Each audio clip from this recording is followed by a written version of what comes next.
Договорот за временската рамка за решавање на спорот зимето меѓу Македонија и Грција објавен деновиве во јавноста е релативно точен, а за сега не е договорено конкретното компромисно име, рече премиерот Зоран Заев.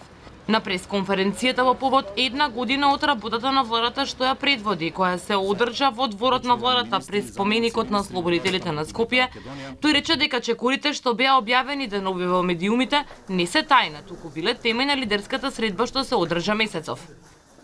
Чесно е да се разговара покрај за правно-формалниот аспект на евентуален договор и за термините за негово спроведување. Знаете дека во Македонија сите стоиме позади референдум. Ако ние стоиме позади референдум, а Грција има за тоа разбирање, ред е логично да бидат поставени чекорите на спроведувањето на евентуалниот договор. Референдумот, како што рече премиерот, би се одржал во септември или октомври годинава и граѓаните ќе го имале последниот збор. Пред него би се случила ратификацијата на евентуалниот договор во парламентот со мнозинството што го имаат двете влади, за да може Грција да испрати писмо до НАТО и, како што нагласи Заев, да ја добиеме поканата. Никогаш не сме биле поблиску до решение, македонскиот јазик и идентитетот на македонците се потврдени, нагласи тој.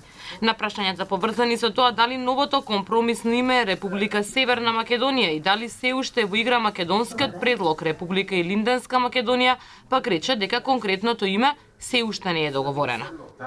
Не би дал коментари за одредени одредници или придавки или додавки на името, заради тоа што сме во финале на решавање, на можно решавање на овој повеќе од 25 годишен проблем.